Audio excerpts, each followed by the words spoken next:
You did ask the right questions. Do the youth trust themselves? And then he did mention some examples of the Western nations like the United States of America, where you have young people doing great things. However, can we say that's the same of Nigeria, the Federal Republic? How many youths? We've had some youth that had the chance, had opportunity at par.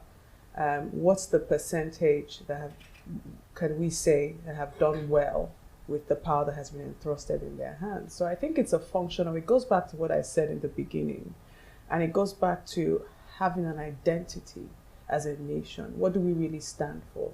In the United States of America, they have an identity. It's the land of dreams, the land of possibilities, where you have different migrants, and everybody believes that if you have a dream, go to America, and that dream will come to fusion. But for Nigeria, what do we really stand for? There's lack of patriotism. So nobody's looking forward to anything. And then for the youth, they also have a responsibility to the nation as well. How have they played that role in fulfilling their responsibility? So I'll say that the youth also do have a major role to play. She spoke about education, but let's go back to it. Are we going to say that the field education system is a function of leadership, or is a function of who we are as a people? I honestly believe that we're a function, or we're a reflection of our society is a reflection of who we are as a people, the decisions we make. That's why we have to go back to the roots. And what are the roots? Our identity, our purpose, our culture. Comrade Haruna did speak about those days where you had the Nnamdi Azikiwe's, and when they took on power at the young age. In those days, Nigeria had a purpose. Nigeria had an identity. There was a culture that we believed in something. We stood for something. But increasingly these days, Nigeria has become a mix of different moral standards or culture, if you will. And so there's no direction for where we're going. And of course, this would trickle down to our youths, our children. Like he rightly said, what are they handing over to us as far as the leaders? But are we even in line or in position to take what is being given, if there's anything to be given at all? Because we see a whole lot of essays and PAs given to youth, but when we come to the main position, still talking about leadership. I don't know if you respond to that. I think leadership, I keep saying it, is not actually given. Leadership is an opportunity meet preparation. The question is, are the Nigerian youth prepared? Preparation goes beyond the government. Yourself, you also need to ask yourself some fundamental questions. The people that took over the leadership, Anthony Nahoro, may so rest in peace, the Adolo of Uromi, was 25 years old in 1956 or 50 when he moved first motion in the House of Commons in London for the Nigeria independence. There was nothing like Nigeria as a state. Late Professor Chino Achebe was in his 20s when he wrote the book that has been translated to many languages across 58 countries in the world today, Things Fall Apart, that still resonate around the globe. These are young, they were in their young age, but they took responsibility. You understand? Like Madame Uloma said, I think we've missed the target of having a common dream as a country that everybody growing up, you look forward to it. I remember even when I was in primary school in the village in Edo State, where I had to stand along the road if I'm late to the school and they are in the assembly singing national anthem, wherever I am, I have to stand. Nobody forced me to stand until the national anthem finished. You understand? I was having that sense of belonging. You understand? Inclusiveness is not carrying along. Those PAs and SAs, these are carrying along. You understand? We're talking of social inclusiveness. We're talking of political inclusiveness, economic inclusiveness, cultural inclusiveness, civic responsibility inclusiveness, which now boils down to the responsibility of both parents from home, formal and informal education. Before you hand over a child to a formal setting, like school is a formal setting, have you been able to inculcate informal knowledge or values, morals in that child, so that when it goes into the formal setting, it will not blend it together. Okay, so deliberately on this show today, we didn't introduce anybody with their position or office, and it was deliberate because we are all qualified as youth, and that is why we're here today. But I would like to just narrow a little bit and touch a little bit on something that Barrister have done when she was in the university, which is youth advocacy. I would like to ask you, did it start when you were in the university or it started from your home? I'm trying to connect it to what Comrade Brimo is saying on the issue of it doesn't start today, it starts from somewhere. So what was it like growing up? You know, were there roles that were given to you as a child that prepared you to become an advocate in the university? Well, thank you. I think it had to do with my family. I think parents have a lot to do in a child. I come from a family of teachers. And so most times I'm around my father and I see him like a grammarian. You know, he talks to people.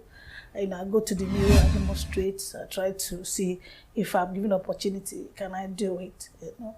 And growing up from primary to secondary to where I did my university. So I think it has to do with parents. I think we have actually lost it as it is. Let parents go back to the drawing board and see what they can do to, you know, to nurture. But then I still feel, I want to deviate a little, there should be an enabling environment.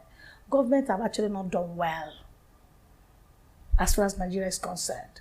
Okay, imagine a child coming up and he sees himself, okay, if I do my primary for 6 years, I'm supposed to do another 6 years in the secondary school, and I'm preparing to be in university at the age of 20, 21, I should be graduating, serving, looking for a job so that I can now give back to my country, give back to my family, give back to my state.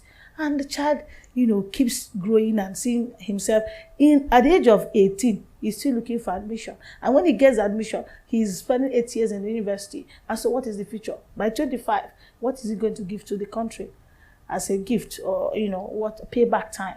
So I think government has actually failed. They should sit up and see what they can do for our, you know, our youth that are. Yes, please go ahead. If I could just add a word Yes. to what she said. We keep talking about how government has failed us. But if we look at the ratio, we have, let's say, hypothetically speaking, the government is about, 1,000 people, leaders. You have your government, you have the House of Rep members, you have the president, the vice president. At most, you have 3,000 people or 5,000 leaders. Let's increase the number, give it 10,000. But you're sitting in a country of at least over 200 million people. 200 million people cannot possibly be weaker than 5,000 people or 10,000 people. So it is the decision that we make, and that's why I said we elect our kind. We're a reflection of what we desire. We're a reflection of what we want, what we look up to. So what is it that we're looking up to? What is it that these youths want? There is so much a president can do. There's only so much a governor can do. Yes, they have their fails and all of that. But imagine where we're very intentional about our identity. We're very intentional about what it is we want to be and the Nigeria we want to see. Guess what? Everybody would come together and elect their kind. Hence, a better government. And that's how you're able to see the changes that you want. But for all I care, as long as the youths are not ready to stand up and take responsibility, the government is not going to change, because we're going to keep electing what looks like us, which is laid back. We don't care. We saw a youth of the NSAS, and we saw a youth of, you know, trying to just be PAs and SAs. I don't know if there's a difference between that particular set of youth. Let me jump in here. Yes. Because I feel we run a very, in my opinion, a very terrible risk of not identifying where blame should be placed. And I think that it will be very wrong and very unfair to lay an inordinate amount of responsibility on the Nigerian youth. The truth about it is that, just like the barrister said, parents do have a role to play in a child's life. And by that extrapolation, so do leaders in the life of the youth of that nation. So when it's, for example, a parent who never took a child to school and locked him up and kept him away from the world, that child is 18 years old now, and the parent says, all right, come out, take some responsibility. And the child says, and then we as a society looks at the child and say, you should have a part to play. But they've stripped their voice. So I find that the Nigerian government over time has removed the voice of the youths. And then they come out and say, well, you are not doing well. You should take some responsibility. But they did not have a chance. I mean, the comrade here has given fantastic examples of young Nigerians that did fantastic things back in their heyday. And the difference with those people is that the education of the country was unparalleled then. I mean, you hear the leaders speak, and at 24, 23, the education, you can't compare. We've had a constant degradation of our education in the country. And so, yes, we have people that are 25, but with educations that are not that, some of them cannot really write full sentences or express themselves. That's a failure on government. That's a failure on leadership. So it'll be wrong to say that, well, we stripped your voice, now speak. And that's how I see that happening. So government has the role. I mean, look at other countries. Yes, we are hailing the US and we're hailing all these countries that are having youths that are very. I mean, look at in France, Emmanuel Macron, young people everywhere. But what's the difference? Most of these societies have gone out of their way to ensure that the one thing they don't joke with is the education of that child. There's free education that is compulsory. So you see the effort by the government, and then 20 years later they're reaping the benefits. So I think there's that divide because I give you this good example, and I always use it. One of the biggest news I think I heard that really shook me to my core was a couple years back in Kaduna, where the government said that they had sacked, a whole lot of teachers because the teachers failed the exams that they were giving the students. I mean, what would that Kaduna look like in 30 years? And that's what we do. So what's our reward system in the educational, the whole idea is that if you fail math, if you fail English, go and teach. That seems to be so you bring people with a phobia for mathematics to teach mathematics. I mean, they're writing the 2 plus 2 and their hand is shaking. What do you expect that class of 30 to do? And then that's the same people you want to come and when they're now 18, 25 and say, come and contribute to society. I mean, they were never empowered. So I feel like there's that. And if there was an evil group, so I'll just end by saying this. If there was an evil group, which I'm sure there isn't, in the government that is trying to actually be very malicious, I think that would be their best case scenario. That let Nigerians point back and say the youth should take responsibility. Wow. Yes, ma'am. Yes, I was just going to add that I, again, strongly disagree. Because he's spoken about their voice being taken away from them. Now, look at the stories of the great country, South Africa, and what happened with Mandela, when people were stripped of their voices, stripped of their rights, and somehow they knew it was wrong. There's just something that, permit me to go spiritual, there's the supernatural gift that somehow, instinct, you know what's good and what's wrong. It's just something that's innate and has been given to us as a people. But I give you an instance when he talks about voices being stripped from our youth. In the elections, now we're running into an election year. We've had people over the years, INEC has given us their statistics about the voters turnout and all of that. Having done a lot of sensitization, having spoken to people, you're suffering, you're seeing this, you're facing hardships every single day. But the voter turnout is always low. To change, and that's the only way with the voter's card that you change a situation that you do not like. But put that vis-a-vis the Big Brother Africa program, for instance, or Big Brother Niger program, where you see a whooping record of at least 15, 20, 25 million votes every weekend. And this is something that they have to pay for with money involved. But with this, it's a simple civic right, a civic duty to your nation. You don't have to pay for it. Just go out and make a decision. Our youths would rather stay home, watch Big Brother Niger, and pay at least 5 naira or 10 naira for a text, I don't know what the cost is, to elect a Big Brother idol. So look at that and tell me about stripping a voice or taking responsibility. So I think it's a circle. Yes. I'm not saying that our leaders haven't failed us. However, our leaders are just a few out of the bunch that we decided as a people to put there to lead us.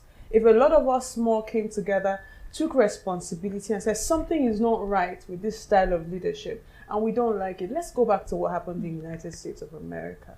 A lot of people would argue that Trump was very good with the economy, Trump did a lot of things, but Trump did not speak like the Americans. He didn't represent what the ideals look like. And of course, what happened? The system elected him out. Not because he was necessarily a bad president, but he didn't push the ideologies of what the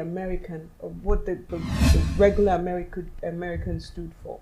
So I think that when Nigerians begin to, and our youth and our young people, and when we talk about youth, at this point, it starts with the father, the mother, the children. Exactly. Everybody plays a major role. So as soon as we all stand up and take responsibility, then we'll begin to see the change that we want. Like he rightly said, that's the inclusiveness we're talking about.